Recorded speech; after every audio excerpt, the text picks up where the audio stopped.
कहानी की शुरुआत साइबेरिया की एक जेल से होती है, जहां हम ढेर सारे जर्मन सोल्जर्स को लाइन से खड़ा हुआ देखते हैं। दरअसल वर्ल्ड वॉर 2 के खत्म होने के बाद बहुत से जर्मन सोल्जर्स को रूस ने कैदी बना लिया था और उनसे दिन रात कोयले की खदानों में काम करवाने लगे। हालांकि इस जेल की सिक्योरिटी कुछ खास नहीं थी, लेकिन इसके बावजूद भी कोई इस जेल से भागने की हिम्मत नहीं करता था, क्योंकि इस जेल के हर तरफ कई किलोमीटर तक सिर्फ बर्फ ही बर्फ थी और यहाँ से इंसानी बस्ती लगभग 14,000 किलोमीटर दूर थी। इसलिए अगर किसी कैदी ने सपने में भी भागने का सोचा तो साइबेरिया की जमा देने वाली ठंड में उसकी मौत बिल्कुल पक्की थी। यह जेल को जानबूझकर हजारों किलोमीटर दूर फैली हुई बर्फ के बीच में बनाया गया था। इसीलिए आज तक कोई भी कैदी यहाँ से भागना तो दूर भागने का सोच भी नहीं पाया। लेकिन वहीं इन कैदियों के बीच एक कैदी ऐसा भी था जो बहुत ही शातिर दिमाग का था और वह इस जेल से भागकर अपने परिवार के पास वापस जाना चाहता था। दरअसल इसे इस जेल में पूरे 25 साल की सजा काटनी थी और इस कैदी का नाम क्लेमन फॉयल था। हालांकि क्लेमन ऐसा बिल्कुल भी नहीं चाहता था कि उसकी आधी जिंदगी इसी जेल में बीत जाए। वो किसी भी हालत में इस जेल से भागना चाहता था। किस्मत से एक दिन क्लेमन को भागने का मौका मिला और वह एक मालगाड़ी में फौरन बैठकर इस जेल से चोरी छिपे निकल गया।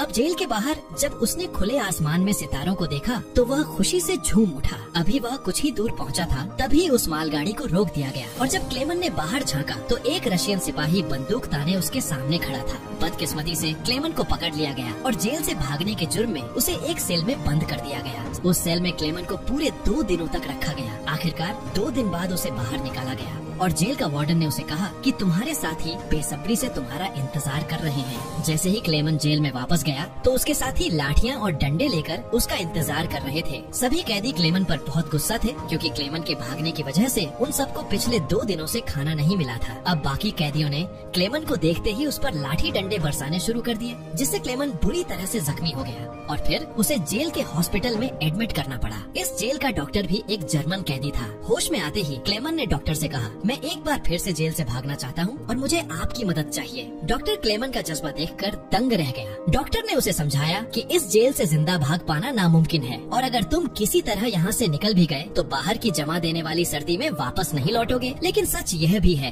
कि यहाँ रहोगे तब भी तुम्हारी मौत पक्की है, क्योंकि तुम जिस कोयले की खानों में काम करते हो वहाँ अत्यधिक मात्रा में कार्बन है, जो हवा के माध्यम से तुम्हारे शरीर में प्रवेश कर जाता है, जिससे कैंसर जैसी गंभीर बीमारियां होती हैं। इसी वजह से डॉक्टर ने क्लेमन को सलाह दी कि तुम्हें इस जेल से अंतिम बार निकलने का कोशिश जरूर करनी चाहिए। इसके बाद डॉक्टर ने क्लेमन को अपने सारे गर्म कपड़े, जूते और जरूरत का सारी चीजें दे दी। साथ ही उसने यह भी बताया कि रूसी सैनिक अपना भोजन रेलवे लाइन के पास छुपा कर रखते हैं। जाते जाते उसने क्लेमन को एक बंदूक भी दी ताकि वह अपनी हिफाजत कर सके। दरअसल इतना सारा सामान डॉक्टर ने इसलिए पहले से इकट्ठा किया हुआ था क्योंकि एक दिन वह खुद भी इस जेल से भागना चाहता था, लेकिन एक हफ्ते पहले उसे मालूम चला कि वह कैंसर का मरीज है और उसके पास सिर्फ 1 महीना बचा है। इसके बाद उसने क्लेमन को एक लंच बॉक्स देते हुए कहा कि अगर तुम जिंदा बचकर लौट गए तो मेरे परिवार तक ये लंच बॉक्स पहुंचा देना और कहना कि मैं नहीं रहा। अब कुछ देर बाद रात के अंधेरे में क्लेमन दोबारा जेल से भाग निकला और इस बार उसने मालगाड़ी की बजाय पैदल चलने का फैसला किया। अब अगली सुबह वार्डन को पता चलता है कि क्लेमन जेल से भाग चुका है, तो वह फौरन डॉक्टर के कमरे में उससे पूछने जाता है, लेकिन उसके आने से पहले ही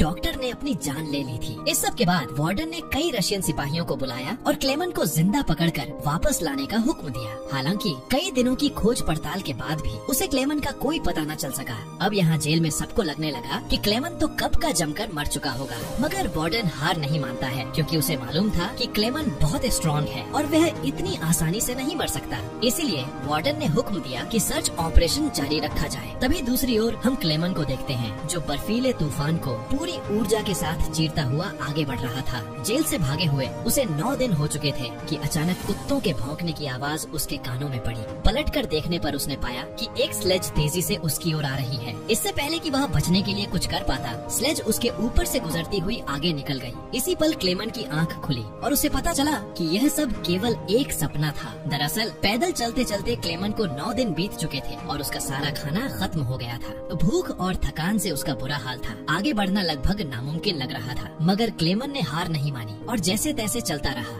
कुछ और दिनों बाद उसके शरीर ने भी साथ देना छोड़ दिया और वह भूख के मारे बेहोश हो गया। कई घंटे बाद जब उसे होश आया तो उसने अपने आसपास एक अजीब सी आवाज सुनी। तभी क्लेमन की नजर एक सील पर पड़ी और उसे देखते ही उसकी आंखों में चमक आ गई। उसने तुरंत अपनी बंदूक निकाली और पूरी ताकत लगाकर निशाना साधने की कोशिश की, पर थकान और कमजोरी के कारण उसका निशाना चूक गया और सील वहाँ से भागने लगी। कई दिनों बाद क्लेमन को जिंदा रहने की एक छोटी सी उम्मीद मिली थी, जिसे वो अपने हाथों से जाने नहीं देना चाहता था। क्लेमन तुरंत उसके पीछे भागा। जैसे ही वह गोली चलाने वाला था, सील एक चट्टान के पीछे जा छिपी। इससे पहले कि वह पानी में उतरती, क्लेमन ने अपनी आखिरी गोली चलाई और किस्मत से वह उसे लग गई। यह देख क्लेमन खुशी से झूम उठा, क्योंकि अब उसे अपने सफर में खाने की चिंता नहीं थी। कई दिनों बाद क्लेमन ने पेट भर खाना खाया और थोड़ा आराम करने के बाद अपना सफर फिर से शुरू कर दिया। इस पूरे लंबे सफर में क्लेमन एकदम अकेला था और उसके चारों तरफ बर्फ के सिवा कुछ भी नहीं दिख रहा था। ऐसे माहौल में उसकी दिमागी हालत बिगड़ सकती थी, इसलिए वो खुद में बातें करता रहता और पॉजिटिव बातें बोलकर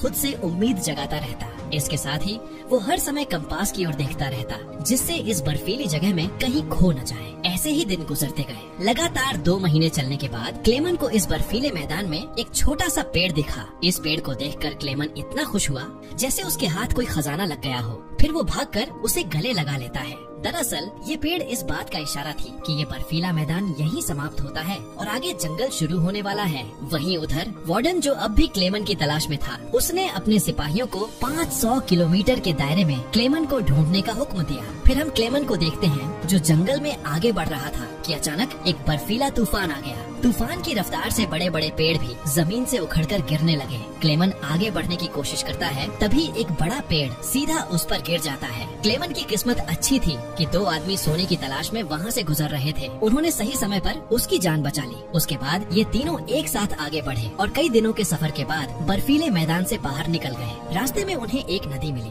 जिसे पार करने के लिए उन्होंने लकड़ी की एक नाव बनाई। लेकिन इसी बीच नदी का बहाव तेज हो गया और नाव काबू से बाहर होने लगी। ऐसे में उनके एक साथी अपना बैलेंस खो बैठा और सीधा पानी में जा गिरा। यह देखते ही क्लेमन ने फौरन पानी में छलांग लगाई और किसी तरह उस आदमी को किनारे तक घसीटकर उसकी जान बचाई। दूसरी तरफ उनका दूसरा साथी उन दोनों को वहीं छोड़ देता है और अकेला आगे बढ़ने लगता है और लालच के मारे उसने अपने दोस्त का सोना भी खुद के पास रख लिया। थोड़ी देर बाद जब क्लेमन और दूसरा आदमी टेंट तक पहुँचे तो उस आदमी को अपने दोस्त पर बहुत गुस्सा आया और उसने गुस्से में उसे गोली मार दी। उसके बाद क्लेमन और वह आदमी ने सारा सामान उठाया और अपना सफर जारी रखा। वे दोनों कई महीनों तक इसी उम्मीद पर चलते रहे कि कोई इंसानी आबादी उन्हें मिल जाए। पर फिर से सर्दियों के कारण और हर तरफ के जंगल बर्फ की सफेद चादर में छिप गए। उस आदमी ने जो सामान उठाया था वह काफी भारी था, इसलिए उसे बर्फ में चलने में दिक्कत हो रही थी। यह देखकर क्लेमन ने उसका बोझ हल्का करने की कोशिश की और कहा कि कुछ देर के लिए अपना सामान उसे दे दे। लेकिन यहीं पर उस आदमी को शक हुआ कि शायद क्लेमन भी उसका सोना चुराना चाहता है, इसलिए उसने क्लेमन पर हमला कर उसे नीचे धकेल दिया, जिससे क्लेमन बेहोश हो गया। थोड़ी देर बाद जब क्लेमन को होश आया तो उसने देखा कि भेड़ियों का एक झुंड उसकी तरफ बढ़ रहा था। अपनी जान बचाने के लिए क्लेमन एक पेड़ पर चढ़ने लगा, पर चढ़ते चढ़ते एक भेड़िए ने उसका पांव पकड़ लिया। बदकिस्मती से पेड़ कमजोर निकला और बीच से टूट गया, जिससे क्लेमन नीचे गिर पड़ा। अब क्लेमन को लगा कि उसका अंत करीब है। तभी अचानक गोली चलने की आवाज आई। जब क्लेमन ने आंखें खोली तो देखा कि सभी भेड़िए मर चुके थे। असल में इलाके के शिकारियों ने लास्ट मोमेंट पर आकर उसकी जान बचाई। वे उसे अपने गांव ले गए, जहां गांव वालों ने उसका इलाज किया। बरसों की मशक्कत के बाद क्लेमन आखिरकार एक इंसानी आबादी तक पहुंच चुका था। वो कई दिनों तक उस गांव में रुका, जहां लोगों ने उसकी खूब खातिरदारी की। एक दिन गांव में एक लेटर आया। ये लेटर किसी और ने नहीं बल्कि वार्डन ने भिजवाया था। उसमें लिखा था कि एक जर्मन फौजी हमारी जेल से भाग गया है और अगर किसी ने उसकी मदद की तो उसे भी मारा जाएगा। यह देखकर क्लेमन ने गांव छोड़ने का फैसला किया, क्योंकि अगर वह वहां से नहीं जाता तो वार्डन उन गांव वालों को भी सजा देता। जाने से पहले गांव के लोगों ने उसे खाना पानी के साथ एक शिकारी कुत्ता दिया। कमाल की बात तो ये थी कि अब इस लंबे सफर में क्लेमन अकेला नहीं था। वे दोनों साथ मिलकर कई दिनों तक चलते रहे। तभी कुछ देर बाद उन्हें एक लकड़ी की फैक्ट्री दिखी और कुत्ता खाने की तलाश में उसके पीछे दौड़ पड़ा। क्लेमन अपने कुत्ते के पीछे अंदर चला गया। इसके बाद वहाँ काम करने वालों ने क्लेमन को पहचान लिया और उसे मालिक के पास ले गए। क्लेमन की कहानी सुनकर मालिक को भी उस पर दया आ गई, जिसके बाद उन्होंने उसे खाना खिलाया और जर्मनी जाने वाली ट्रेन में बिठा दिया। क्लेमन खुश था कि वह आखिरकार घर जा सकता है, लेकिन किसे पता था कि मालिक ने वार्डन को पहले ही खबर दे दी है। दूसरी तरफ वार्डन अपने सिपाहियों के साथ स्टेशन पर उसका इंतजार कर रहा था, पर स्टेशन पहुंचने से पहले क्लेमन ने दूर से ही सिपाहियों को देख लिया। मौका मिलते ही वह ट्रेन से कूदकर भाग निकला। बदकिस्मती से रूसी सिपाहियों की नजर उस पर पड़ गई और वो उसके पीछे लग गए। क्लेमन ने जल्दी से वहाँ से निकलने की कोशिश की, लेकिन तभी अचानक से वार्डन वहाँ पहुँच गया। यह देखकर क्लेमन का दिल टूट गया। अब इससे पहले कि वार्डन उसे गिरफ्तार करता, क्लेमन के कुत्ते ने वार्डन पर हमला कर उसे काट लिया और इस तरह एक बार फिर क्लेमन अपनी पूरी जान लगाकर वहाँ से भाग गया। लेकिन तभी उसे गोली चलने की आवाज आई और जब उसने पीछे मुड़कर देखा तो उसने अपने कुत्ते को मरा हुआ पाया। यह देखकर क्लेमन को बहुत दुख हुआ, पर इसके बावजूद वह रुका नहीं और तेजी से भागता रहा। फिर वह एक ब्रिज के नीचे से गुजर रही ट्रेन के ऊपर कूदकर वहाँ से बचकर निकल गया। इससे पहले कि वार्डन कुछ कर पाता, क्लेमन बहुत दूर निकल चुका था। ऐसे ही दिन बीतते गए,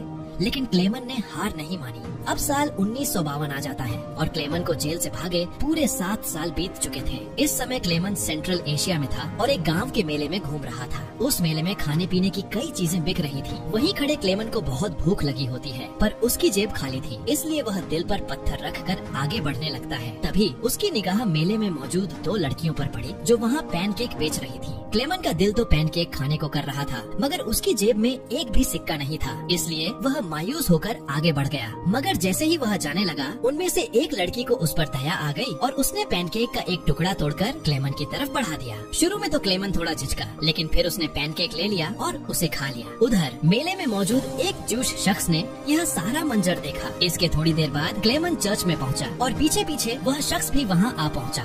दरअसल यह इंसान भी पहले कभी जर्मन कैदी रह चुका था, इसलिए उसने क्लेमन की हालत को समझा और पुलिस को सौंपने के बजाय उसकी मदद करने की ठानी। इसके साथ ही वो उसे अपने घर ले गया, जहाँ पहुंचकर क्लेमन ने बरसों बाद खुद की शेविंग की और एक बार फिर अपने पुराने रूप में लौट आया। इसके बाद उस शख्स ने उसे एक नया पासपोर्ट दिया ताकि वह रूस की सीमा पार करके जर्मनी जा सके। अब जाने से पहले क्लेमन ने उसका आभार जताया और बॉर्डर की ओर रवाना हो गया। कुछ दिनों बाद वह रूसी सीमा तक पहुंचा और वहां खड़े सिपाही को पासपोर्ट दिखाया। यहाँ क्लेमन को डर था कि कहीं सैनिक उसे पहचान न ले या फिर उसका नकली पासपोर्ट पकड़ा न जाए, लेकिन खुशकिस्मती से सब कुछ ठीक रहा और उसे सीमा पार करने की अनुमति मिल गई। यह देखकर क्लेमन की खुशी का ठिकाना नहीं रहा और वह हंसते हंसते आगे बढ़ गया। अब जैसे ही वह पुल के आधे रास्ते पर पहुंचा, अचानक एक तेज रोशनी उसकी आंखों पर पड़ी और जब उसने आंखें खोली तो सामने वार्डन खड़ा था। उसने पीछे मुड़कर देखा तो वो अभी भी रूस की सरजमी पर खड़ा था, यानी गिरफ्तारी कभी भी हो सकती थी। उस पल क्लेमन के गले से तो आवाज ही नहीं निकली, क्योंकि उसे लगा कि उसकी बरसों की मेहनत अब बेकार चली जाएगी। मगर तभी एक ऐसा पल आया जिसकी उसे भी उम्मीद नहीं थी। वार्डन ने बिना कुछ कहे रास्ता छोड़ दिया और क्लेमन को आगे जाने दिया। अब पहले तो क्लेमन को यकीन नहीं हुआ, लेकिन जब यकीन हुआ तो वो कांपते हुए कदमों से आगे बढ़ गया। दरअसल वार्डन उसकी हिम्मत और जिंदा रहने की लगन से बेहद प्रभावित हुआ था, इसलिए उसने उसे पकड़ने के बजाय रिहा कर दिया। इसके बाद क्लेमन ने वो बॉर्डर पार किया और आखिरकार जर्मनी पहुँच गया। वहाँ उसने अपने घर का रुख किया और बरसों बाद अपनी बीवी और बेटी को देखा। अब थोड़ी देर के बाद जब वे दोनों चर्च जाने के लिए निकली तो क्लेमन भी उनके पीछे पीछे वहाँ पहुँच गया। चर्च के अंदर उसकी बेटी की नजर उस पर पड़ी और वह दौड़कर उसके गले लग गई। इतने साल बाद अपने पति को सामने देख उसकी पत्नी की आंखें भर गईं और आखिरकार क्लेमन के मजबूत इरादों से वह अपनी फैमिली से दोबारा मिल पाया। उस पल तीनों ने एक दूसरे को गले लगाया और यही खूबसूरत मुलाकात इस बेहतरीन सच्ची घटना पर आधारित फिल्म की अंत बन गई। तो दोस्तों, आशा है आपको यह दिल को छू जाने वाली मूवी पसंद आई होगी। अगर पसंद आई है तो प्लीज नीचे आ रही ये वीडियोस को भी जरूर देखें और वीडियो को लाइक करके चैनल को सब्सक्राइब कर लें।